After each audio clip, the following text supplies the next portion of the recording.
그러면 우리 마트방 문제 정리하면서 여러분들 이 도형의 이동에 대한 단어 한번 마무리해 보도록 할게요. 자, 14번 문제 제가 그림 그릴 동안 조금만 문제 풀어보시거나 읽어봐 주세요.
자, 문제 한번 보도록 하겠습니다. 지금 여기서 뭐 문제는 이제 원 이렇게 그려져 있고요. 그치? 그 다음에 여기 문제 주어져 있는 조건들을 쭉 보게 되면은 이 원도 그렇고요.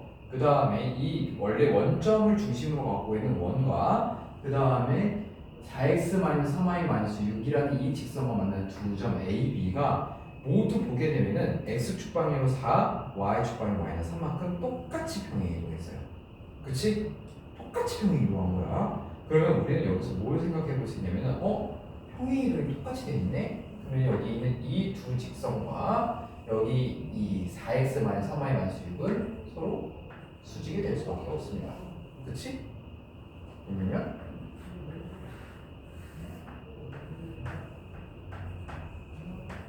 일단 얘네들이 평행하죠? 그치? 평행 이동한 그러니까 x 값으로 4만갈 때 y 값으로 마이너스 4, x 값으로 4만갈 때 y가 마이너스 4, 기울기가 똑같잖아. 그치? 그래서 얘네들도 평행하고 그 변화량 자체가 똑같기 때문에 이 선과 이 선도 평행할 수밖에 없어요.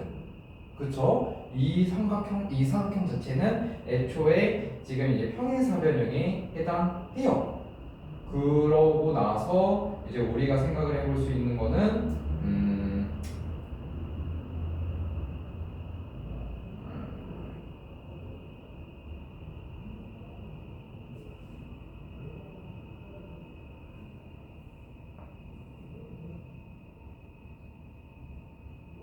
그걸 또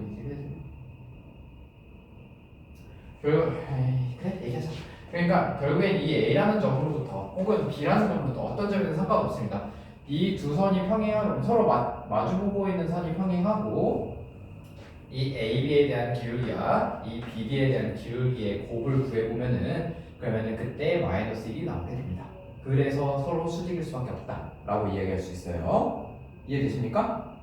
네. 그러면 문제에서 결국에는 구하려고 하는 제가 이 이야기를 왜 하냐면요. 문제에서 결국 구하려고 하는 이 도형의 넓이는요. 지금 제가 이 선을 그었을 때 생기는 이 도형을 여기다가 그대로 옮겼을 때 우리는 삼각형을 하나 구하는 거랑 똑같이 된다는 얘기예요. 다시 말해 지금 점과 원 자체를 똑같은 비율만큼 x축으로 4, y축으로 마이너스 3분 이동시켰기 때문에 그냥 아예 여기 이 잘려져 있는 도형 자체도 이 도형이 x축으로 4, y축으로 마이너스 3만큼 이동했다고 생각해도 무방한 거예요. 그쵸? 요게 가능한 이유는 점도 그렇고, 그러니까 교점도 그렇고 원도 그렇고 모두 다 똑같은 비율만큼 이동했기 때문에 그런 겁니다. 이해되시죠? 그래서 우리의 목표는 그냥 이렇게 바뀐 겁니다.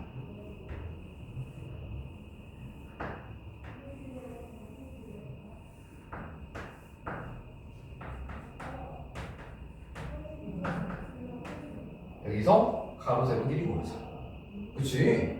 그러면 지금 여기 있는 원의 중심으로부터 OA, OB 이런 식으로 반지름을 샥샥 그으면 이때 있는 이 원의 반지름 하나는 2 이렇게 될 거고요. 그 다음에 AB 즉 여기 있는 O로부터 원의 중심으로부터 AB의 직선까지 떨어진 거리를 구하게 되면은 이 거리를 구할 수 있게 되죠.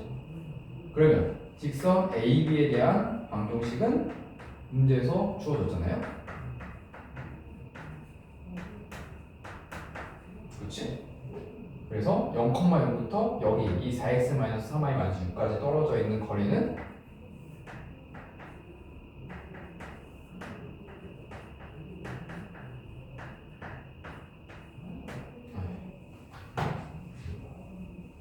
여기다 쓸게요.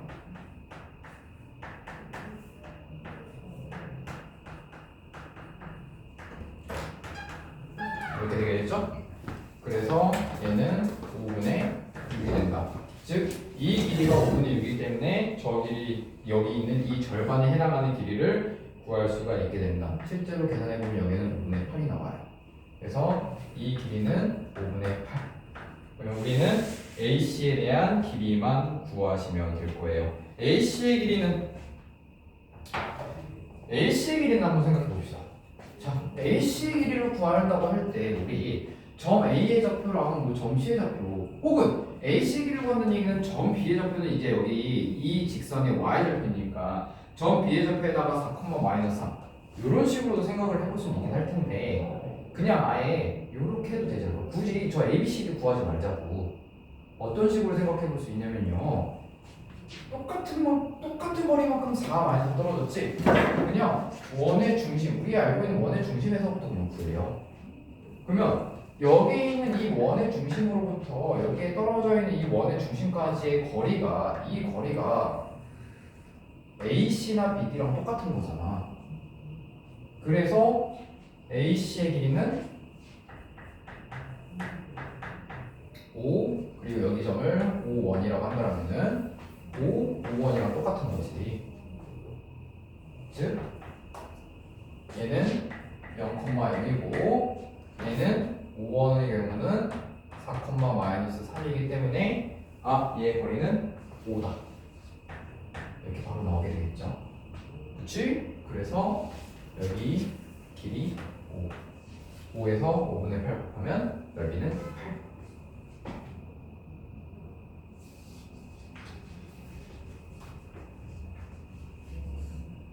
AB 길이는 죄송합니다. 이거 5분의 8 아니지. 5분의 16이지. 그러면 넓이는 5, 16. 이렇게 해봤습니다. 마무리 정리 한번 해주시고요. 정리가 다 되신 분들은 다음 페이지 107페이지의 집합 쪽을 한번 이야기해 보도록 할게요.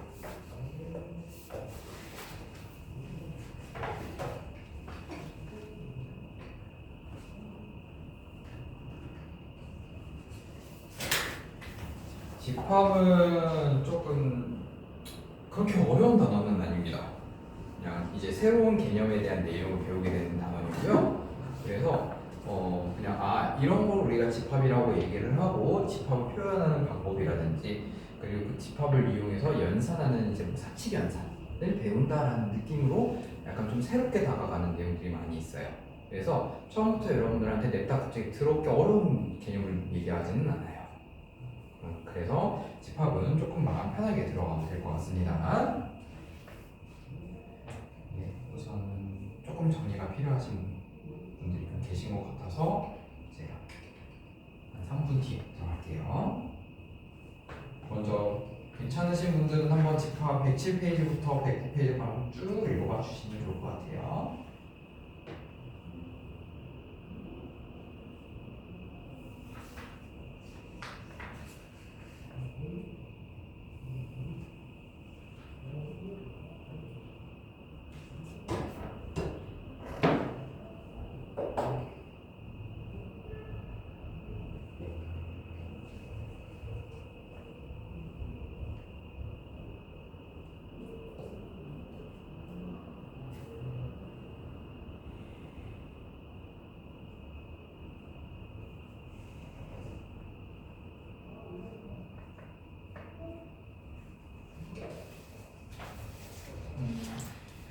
57페이지 한번 내용 얘기해 보도록 근데 하겠습니다. A, B 5분의 16이에요. 네, 16이에요? 네.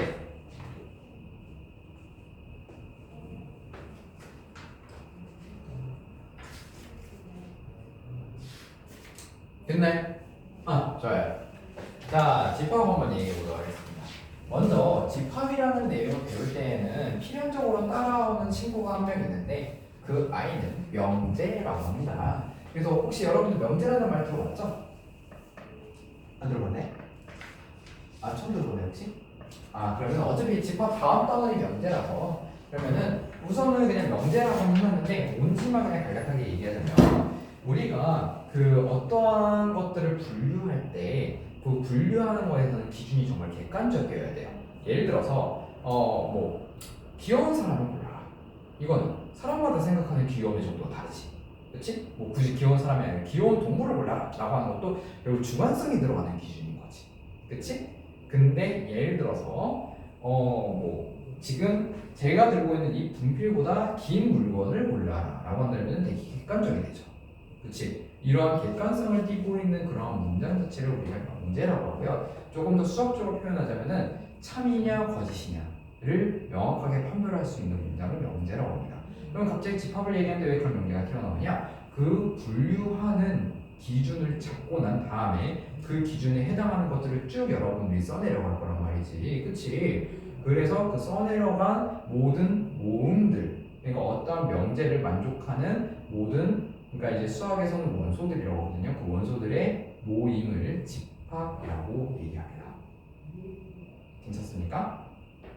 그렇게 어려운 내용은 아닐 거예요. 그래서 지금 집합 같은 경우에는 이제 일단 거기 나와 있는 것처럼 어떤 기준에 따라서 대상을 분명하게 정할 수 있을 때, 즉 명제가 확실하게 존재하고 그 대상들의 모임을 집합이라고 하는데, 이때 당연히 모임이라고 하니까 그 기준을 만족하는 것들이 여러 가지가 있을 거란 말이죠. 그래서 앞에서 제가 말씀드린 대로 만약에 이 분필보다 긴 거를 고르세요 라고 했을 때 여러분들이 갖고 있는 이것보다 더 긴 볼펜도 있을 거고, 혹은 뭐 지금 리모컨도 있을 거고, 그치? 아니면 빨대도 있을 거고, 이런 식으로 여러 가지 종류들이 쭉 있을 거란 말이야. 그런 상황에서 그 각각의 애들을 모두 우리는 원소라고 이야기를 합니다. 그러면 이그제표 1번 한번 보도록 할게요. 다음에서 집합인 것을 모두 찾고 그 집합의 원소를 구하시오라고 합니다.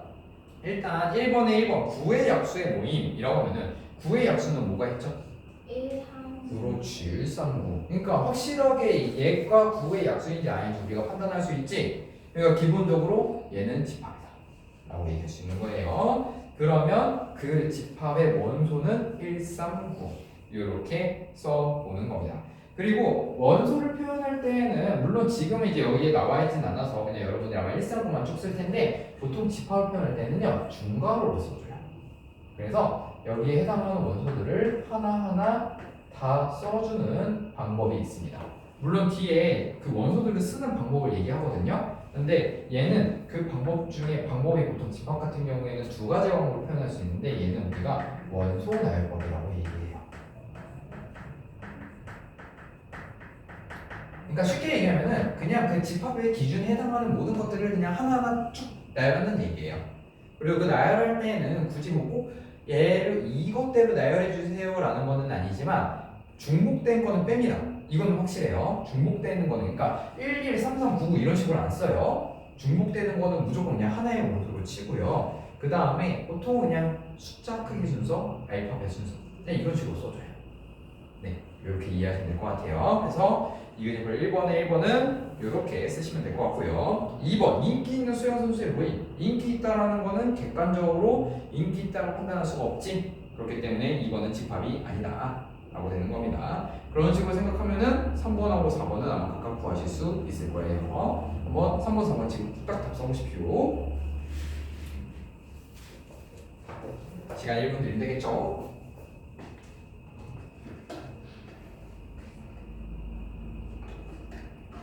다시 3번, 4번 했어? 아, 빈 거는 아니라서 이렇게 해볼게.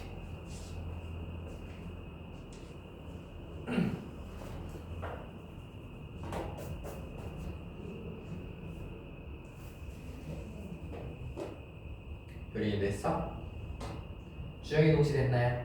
좋습니다. 그래서 뭐 3번은 당연히 객관적으로 판단할 수 없는 부분이기 때문에 집합이 아니고요. 4번은 이 방정식, 그러니까 방정식을 만족하는 경우에는 x값이 하나밖에 존재하지 않고 그거는 4분의 5가 되겠죠. 그래서 그 집합은 맞고 원소는 한 개인 집합이 되겠습니다. 그래서 지금 거기에서 이제 집합 같은 경우에는 이런 식으로 139가 되어 있는데, 즉 이 139는 이 만약에 제가 얘를 A라는 집합이라고 한다면은 이 139는 A의 원소들이란 말이죠. 그래서 이 A에 포함되는 아이들 세 가지 중에 하나인 거잖아. 그래서 얘네들은 어떤 식으로 할 수 있냐면 1은 A에 포함되어 있어요 라는 비유로 이렇게 약간 포크 모양 앞부분 이렇게 써준다. 그래서 이렇게 1은 A에 포함되어 있어요. 그러면은 3도 A에 포함되어 있어요. 9도 A에 포함되어 있어요. 이렇게 쓰고요. 만약에 2 같은 경우에는 지금 A 없지? 그래서 얘는 포함되어 있지 않아요. 이렇게 써주기도 합니다. 그래서 아래 예시를 한번 척척척 써보시면 좋겠습니다. 되게 쉬울 거예요. 시간 1분 줄여볼게요.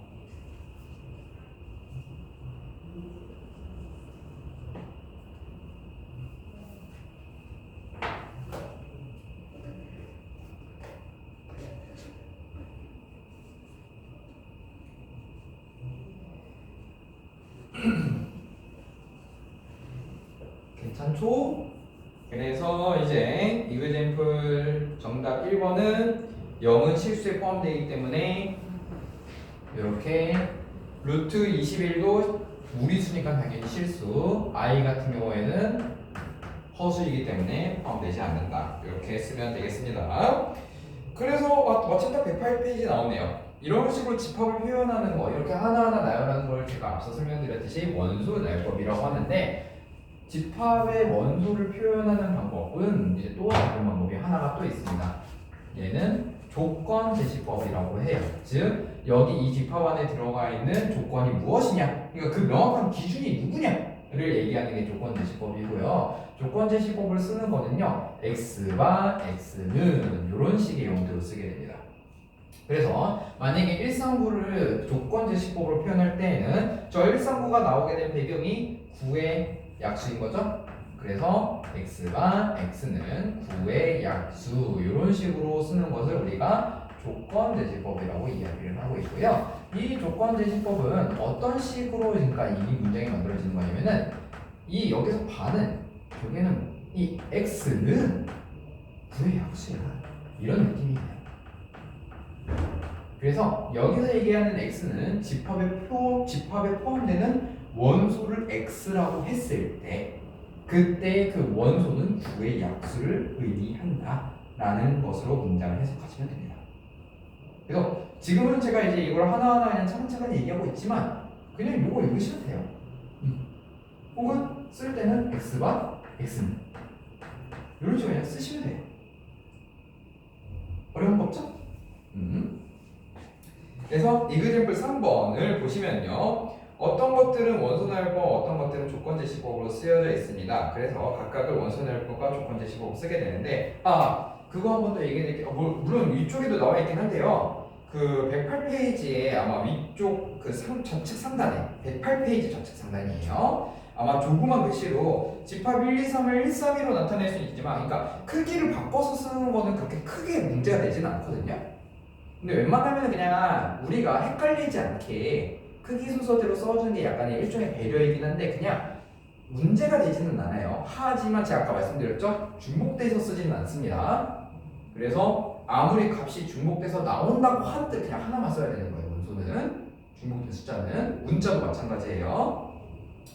네, 이렇게 말씀드렸고 이그젠플 3번에 제가 1번하고 3번만 한번 해보겠습니다. 물론 안 해도 될 것 같긴 한데 그래도 예의상 해볼게요. 자, 1, 2, 3, 4, 6, 12 얘네 이 6개의 숫자에 대한 규칙은 12의 약수가 되겠죠. 그래서 얘는 x와 x는 12의 약수, 이렇게 원소나열법이 된 거는 조건제시법으로 써주시면 될 것 같아요. 그 다음에 3번 같은 경우에는 지금 이 2차식을 만족하는 x값이 3하고 5밖에 없죠. 그래서 원소날 부분은 3,5 이렇게 중괄호 안에 써주시면 될 것 같습니다. 이런 식으로 2번과 4번도 부탁 한번 해보십시오.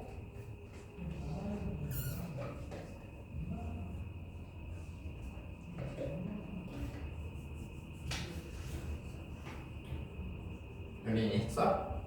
잘했어. 그래서 아마 잘 하셨겠지만 2번은 5의 배수. 그래서 x/x는 5의 배수. 이렇게 쓸 거고 4번은 x/x는 100 이하의 홀수라고 해서 결국에는 원소날법 쓰는 얘기는 1부터 99까지 쫙 써야 돼요. 그쵸? 원래는 그렇게 합니다. 근데 이제 그냥 우리는 편의상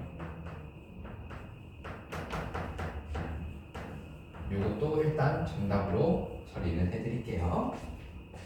중간에 중략해도 좀 해드릴 거고요. 그 다음에 이제 마지막에 집합의 원소의 개수를 구하라라는 그런 문제들이 많이 출제됩니다. 근데 그거를 집합의 원소의 개수 구하라, 원소의 개수 구하라는 게 아니라 NA를 구하라 이런 식으로 출제가 돼요. 그 다음에 이제 여러분들이 나중에 뭐 집합의 연산할 때 배우긴 했지만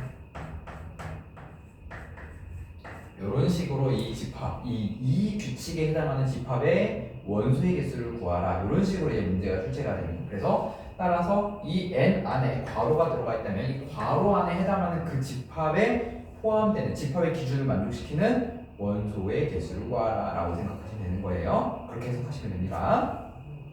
이해되셨나요?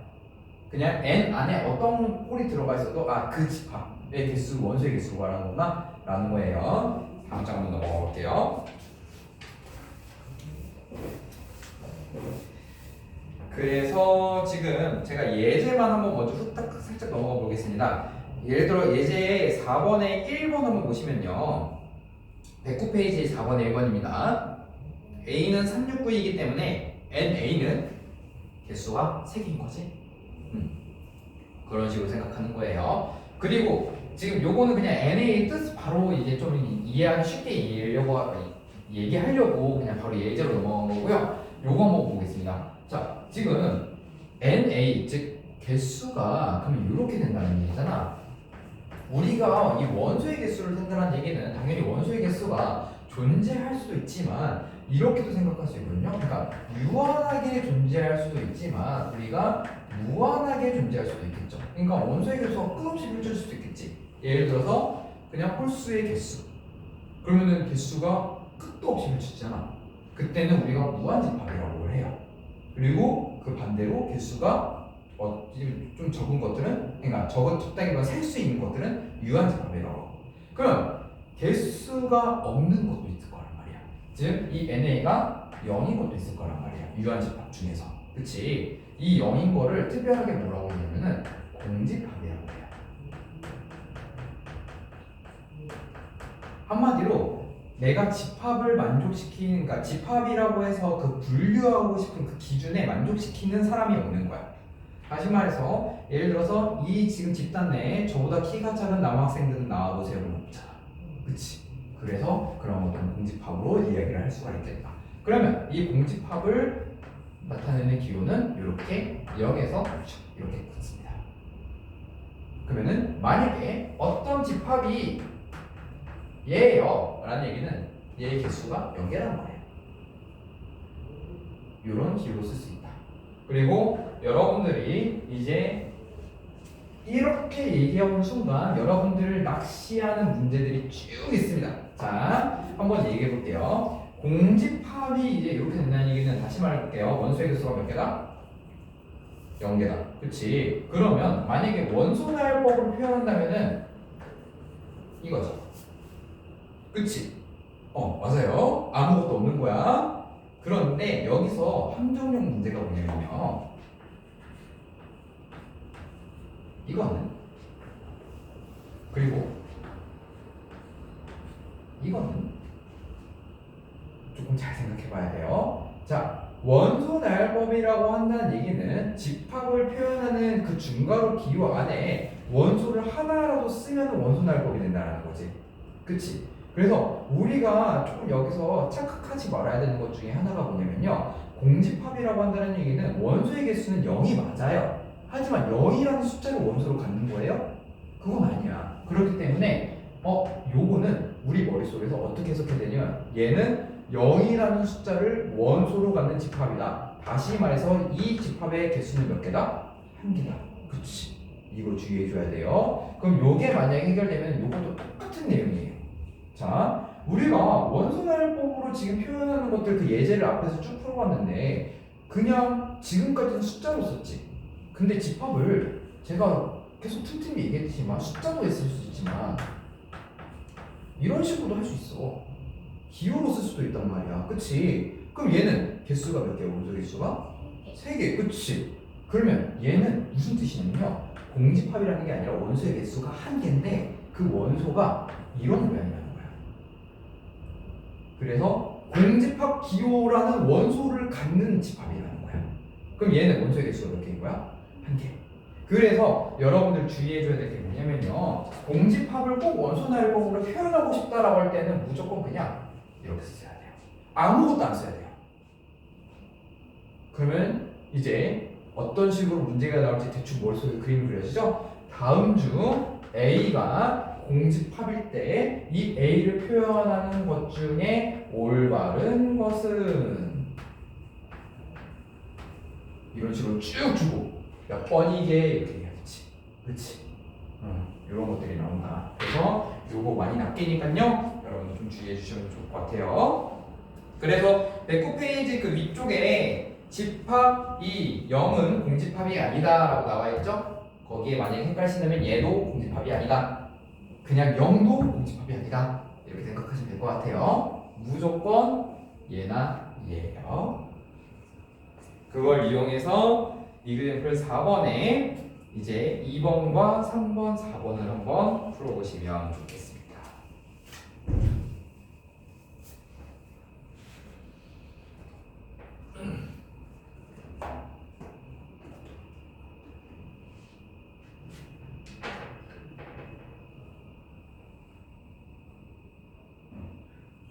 효린이 혹시 집합 들어본 적 있어요?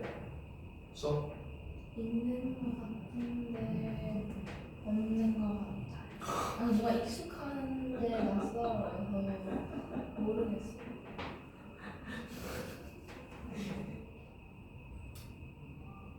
좋아요. 오히려 파이함수와 저게 같은 기호인 거예요.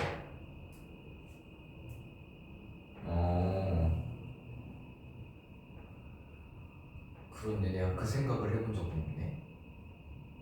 한번 찾아볼게요. 내가 거기까지 생각해본 적은 없었어.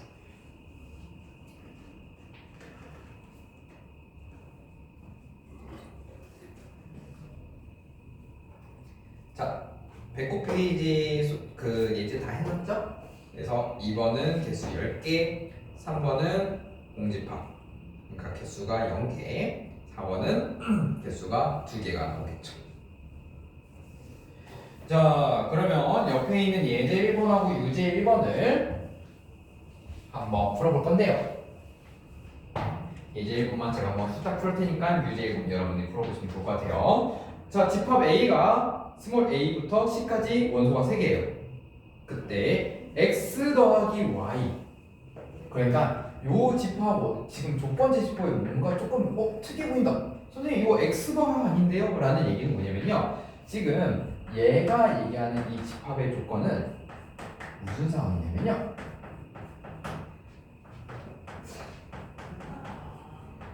이런 내용입니다. 이 집합은 일단 x 더하기 y로 되어 있는 꼴만 원소로 갖는다는 얘기예요. 근데 그 x, y를 어디서 추출할 거냐? 둘 다 a에서 빼내올 거다라는 얘기입니다. 그래서 지금 이 집합의 조건제 시법을 볼 때는 먼저 이 앞부분의 상태를 한번 봐야 돼. 그러면 이때 그 개수 나오게 되는 값이 11, 13, 16이다. 이렇게 3개가 되고요. 그러면 집합 A의 원소 중 가장 큰 수는 이라고 얘기하고 있습니다. 그러면 일단 이 x 더하기 y가 될 수 있는 것들을 우리 원소 날법으로 한번 표현해 보면 a 더하기 b 그리고 a 더하기 b와 b 더하기 a는 당연히 똑같으니까 안 써도 되겠죠. 그치? 그리고 a 더하기 c 마지막으로 b 더하기 c 이런 식으로 되겠지? 그래서 지금 딱 3개밖에 없는 거 보이죠? 그러면은 연립방 정식 그냥 쭉쭉쭉쭉 하면 되겠네. 그치? 그래서 제가 볼 때는 어쨌든 원소 중에 가장 큰 수가 있다라고 한다면 만약에 가장 큰 수가 C라고 한다면은 그러면은 13하고 16이 그때 C가 더해준 숫자가 맞겠지. 가장 그게 확률이 높겠지. 그치? 그래서 지금 우리가 이걸 보면요 B 더하기 C에서 A 더하기 C를 빼봐요. 그러면 B 빼기 A는 3 그리고 A 더하기 B는 11 해가지고 A하고 B 값을 먼저 샥샥 구합니다.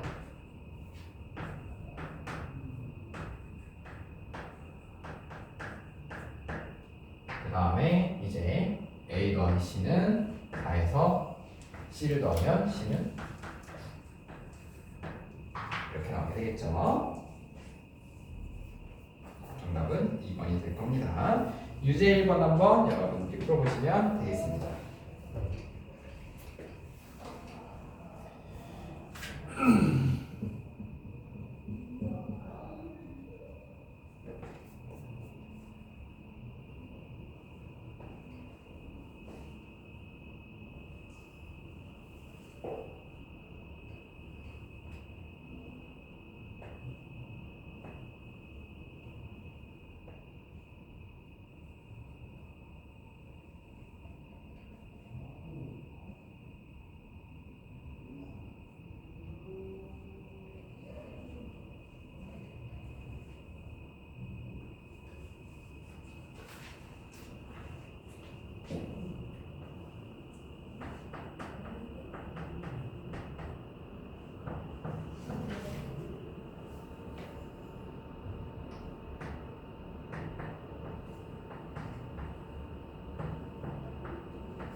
이렇게 봐도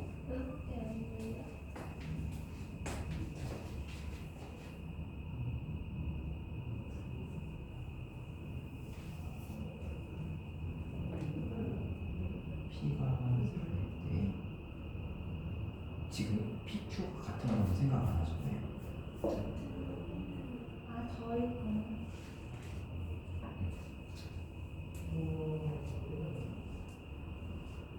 정답.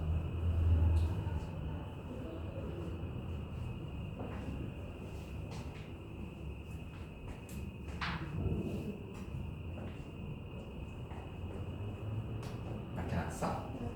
그렇지.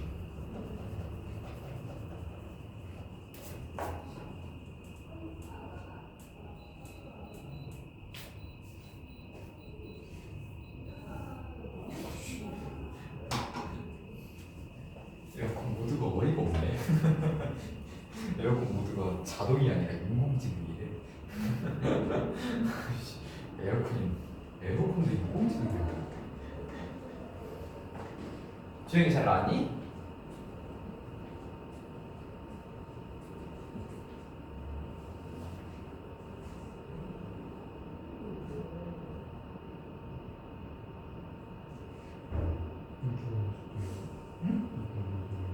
이게 지금 집합 X라고 하는 원소 하나는 요런 꼴이라는 거예요.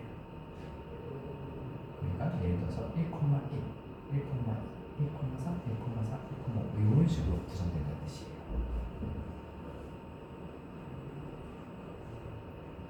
그러니까 만약에 원소 날법으로 표현한다면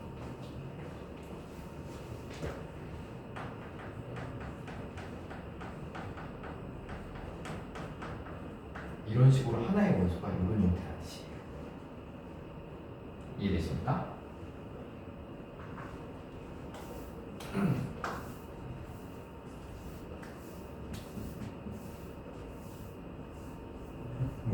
있어요?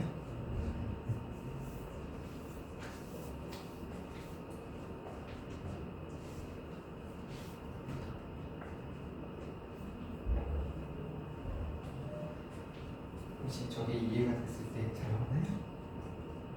그렇지, 이렇게. 자, 지금 여기 이 문제에 대한 내용은 이제 정답이 10개가 잘 나오게 되죠? 그래서 Q가 P의 약수가 되는 상황에 대한 순서상을 쭉 원소날법으로 쓰셔도 좋고요. 아니면 Q가 1일 때, 2일 때, 3일 때, 4일 때, 5일 때 그때 각각 약수의 개수가 몇 개인지를 판단해서 다 약수의 개수를 더해줘도 되고요. 그때 혹시나 여러분들이 이거 왠지 중복되는 거 있는 거 아니야? 라고 생각할 수 있지만 중복되는 게 없습니다. 그치? Q 값이 달라지기 때문에. 그래서 그냥 10개 이런 식으로 하면 될 것 같아요. 다음 장 한번 넘어가 보겠습니다. 자, 다음 장에서는 이제 집합관에 포함되는 관계에 대한 내용을 이야기하고 있습니다. 먼저 아까 제가 집합 하나가 있을 때 그 집합 안에 이제 만족하는 원소가 있을 때에는 우리가 이 A라는 원소는 집합에 포함돼요. 혹은 B라는 원소는 이 집합 A에 포함되지 않아요 라고 해서 원소가 포함되는지 아니면 포함되지 않는지 이런 것들을 얘기했었잖아요. 근데 집합끼리도 포함될 수가 있어요. 그러니까 어떤 상황이냐면요, 예를 들어서 A는 X와 X는 자연수라고 쓰면은 이 A는 자연수들이 쭉 나열되어 있는 상황이에요. 그치? 그런데 B 같은 경우에는요, X와 X는 실수예요. 즉 모든 실수가 B라는 집합이라는 거지. 그럼 이 A라는 집합 안에 들어가 있는 모든 원소는 B라는 집합 안에 똑같이 다 들어가 있죠. 반대로 B라는 집합 안에 들어가 있는 모든 원소는 A라는 집합에 다 들어가 있지는 않죠. 그치? 이런 식으로 어떤 A라는 집합이 B라는 집합 안에 그에 해당하는 모든 원소가 다 들어가 있을 때에는 이 집합 A는 B라는 집합에 포함됩니다 라고 해가지고 이렇게 서로 집합끼리는요 중간에 원소랑은 다르게 요 막대기 하나가 사라진 채로 포함관계라고 씁니다.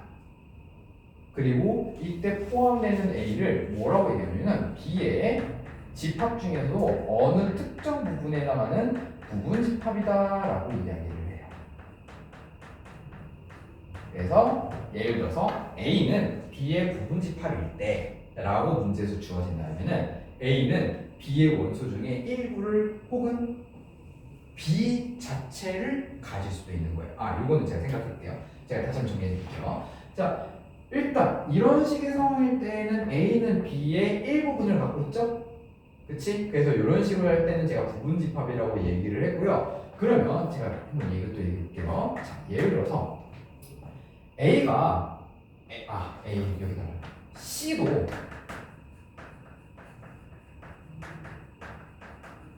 X가 X는 실수예요. C도 실수예요. 그러면 B하고 C라는 이 집합은 서로 똑같죠? 그치? 그러니까 B의 모든 원소가 C의 모든 원소에도 들어가죠. 그쵸? 반대로 C의 모든 원소도 B의 모든 원소에 다 들어가 있죠. B라는 집합에 다 들어가 있죠. 그래서 이런 식으로 서로 똑같을 때에도 B는 C에 포함되면서 C는 B에 포함된다. 그래서 B도 C의 부분집합이 될 수 있어요. 반대로 C도 B의 부분집합이 될 수 있어요. 즉 자기 자신은 자기 자신한테 부분집합이 됩니다. 따라서 우리가 그냥 단순히 부분집합이다라고 이야기를 하면요, 요거는 조금 알아두시면 좋을 것 같습니다. 부분집합이다라는 거는 어떠한 내가 갖고 있는 원소가 다른 집합의 어느 일부분이나 그 집합 그대로 다 갖고 있으면 부분집합이라고 해요. 일부 혹은 전체를 갖고 있기만 해도 부분집합이에요. 여기까지 이해되세요? 그러면 지금 이런 상황은 되게 특수한 케이스 아니에요? 그러니까 결국 자기 자신이 자기 자신에 대한 부분집합이라는 거잖아. 이런 상황은 특수한 케이스이기 때문에 이런 상황을 빼고 이렇게 일부만 갖고 있는 경우를 조금 더 상세하게 말하는 단어가 있습니다. 그거를 뭐라고 했냐면 진 부분집합이라고 해요. 그래서 여러분들 그 트로트 노래 중에 진또배기라는 노래 알죠? 혹시 트로트 안 들으시나요? 저는 뭐 특히 그 미스트롯 한참 유행할 때 엄마가 너무 많이 들어가지고 듣고 싶지 않네. 듣게 되더라고요. 어쨌든 그 진또배기의 그 진짜 참 진짜 그치 진짜 부분집합이다. 그러니까 전체가 아니라 일부분만을 갖고 있다. 이런 경우에는 진 부분집합이라고 합니다.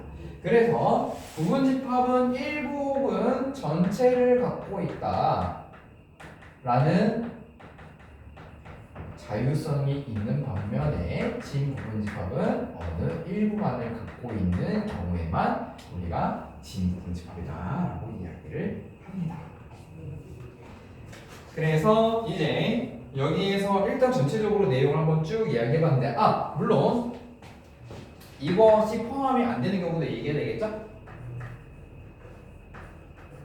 B는 A에 모두 포함 안 될 때는 이런 식으로 씁니다. 네. 그래서 지금 먼저 이그제플 1번하고 2번을 한번 풀어보시고 한번 그 기호를 쓰는 것부터 한번 얘기해 보도록 할게요. 이그제플 1번에 1번 2, 3, 5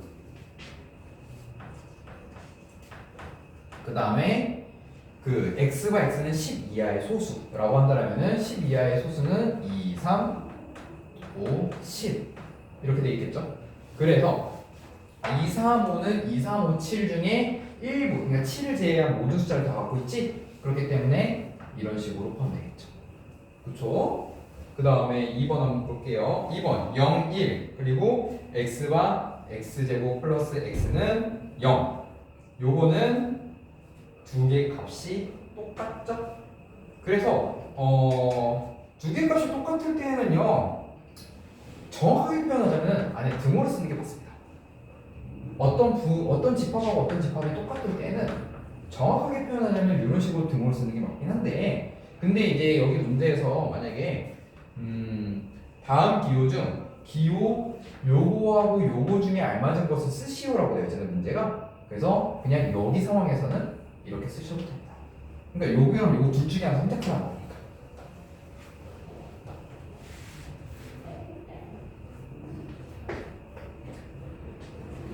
그리고 원래는 반대로 써도 상관없어요. 기호를 꼭 이렇게만 열린 상태로 안 써도 돼요. 이렇게 써도 돼요. 혹은 이렇게 써도 상관없어요. 원소도 마찬가지예요. 이렇게 써도 돼요. 방향 크게 상관없습니다.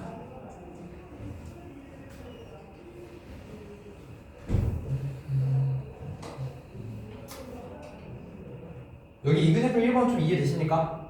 그러면 제가 조금 표시하면 좋겠다는 부분이 있어서 그거 한번 체크하고 넘어갈게요. 자, 아까 전에 제가 얘기했던 부분이 좀 겹치는 부분인데 111페이지에 어디 쪽이냐면 중간쯤에 이그제플 1번에 바로 이제 윗줄 한 정도 있거든요. 모든 집합은 자기 자신의 부분 집합이다. 혹시 문구 보이십니까? 모든 집합은 어떤 집합이든 상관없이 모든 집합은 자기 자신이 자기 자신 스스로한테 부분 집합이에요. 그리고 공집합도 마찬가지예요. 즉 원소의 개수가 아무것도 없는 집합은요 그냥 모든 집합의 부분 집합이에요. 그래서 그것만 조금 주의해 주시면 좋을 것 같아요. 그래서 문제에서 이제 이렇게 나옵니다. 자, 공집합이 어떤 A라는 거에 대한 부분집합이다 라고 할 때 기호를 이제 이런 식으로 쓰겠죠? 근데 여러분들 아마 만약에 낚시할 때 어떤 식으로 준다고? 이런 식으로 준다고. 그치? 이 말인 즉슨 공집합이라는 게 아니라 이 A라는 집합 안에 이 기호가 들어가 있다. 이런 뜻이야. 좀 이해되니? 그러니까 공집합이란 얘는 공집합이 아니잖아. 그치? 그래서 그런 뜻이야. 그 다음에 112페이지에 이그젠플 2번 한번 보도록 할게요. 이제 집합이 아예 완벽하게 똑같은 순간에는 등호 혹은 부등호 등호 부등호라고 해야 되나? 어쨌든 등호라는 기호와 등호가 아닌 기호를 써야 되는 건데 246과 x가 x는 8 이하의 짝수. 그러면은 8 이하의 짝수가 2, 4, 6, 8로 되어 있는 거지? 그러니까 얘는 서로 다르기 때문에 다르다라는 기호를 써줘야 되겠죠. 2번은 x제곱 마이너스 1인 0이라는 거 풀었을 때는 x는 마이너스 1과 1 두 개가 되는 거겠죠. 그래서 이그젠플 2번까지도 크게 어려움은 없을 겁니다. 이그젠플 3번 진구분집합에 대한 내용을 얘기를 했었고요. 자, 이제 3번의 1, 2번만 풀고 잠깐만 쉬었다 할게요. 3번의 1, 2번 봅시다. 집합 A에 대해서 다음을 답하시오라고 되어 있는데 요게 이제 부분집합과 진부분집합의 차이점을 명확하게 아냐 모르느냐를 물어보는 문제예요. 자, 부분집합은 제가 아까 다시 한번 얘기했지만 자기 자신도 부분집합이고요. 공집합도 부분집합인 거예요. 그러면 먼저 부분집합을 모두 구하여라 라고 한다는 얘기는 이 A, B, C를 갖고 쓸 수 있는 모든 것들을 다 쓰셔야 합니다. 따라서 첫 번째 공집합 그리고 원소의 개수가 하나입니다. 그리고 원소의 개수가 2개인 거.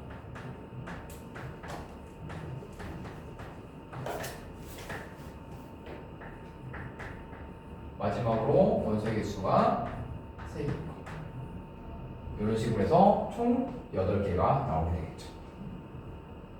그치? 그 다음에 진부분집합. 아이고. 진부분집합은 본인은 제외해야 합니다. 다시 말해서 앞에서 썼던 거를 그대로 쓰되 여기 있는 A, B, C 가장 밑에 있는 A, B, C를 제외하고 나머지 모두가 진부분집합이겠지. 그래서 얘는 7개. 그래서 문제에서 어떤 식으로 나오냐면요. 원소의 개수 툭 줘요. 자, A라는 집합은 원소의 개수가 5개다. 그때 그 A라는 집합의 진부분집합의 개수는 몇 개일까? 그러면 생각해 봅시다. 요거 약간 우리 했던 그 확률이랑 조금 경우수의 가장 기초적인 내용이랑 똑같거든. 일단 부분집합이 된다는 얘기는 원소의 개수가 들어가냐 안 들어가냐잖아. 즉 A가 나 그 부분집합에 포함될래 혹은 안 포함될래 이런 얘기잖아. 각각의 원소들이 선택할 수 있는 경우의 수가 2가지씩 있지. 그래서 2, 2. 그래서 만약에 원소의 수 5개면은 2의 5승에서 진부분집합의 개수를 구하려니까 걔네들이 모두 다 들어가 한 가지는 빼줘야 되겠지. 그래서 2의 5은 빼기. 이런 식으로도 문제가 연결되기도 해요. 이렇게 진행을 해보면서 그럼 쉬었다가 시간에 예제문제를 쭉 풀어보도록 하겠습니다. 어려운 거 없죠?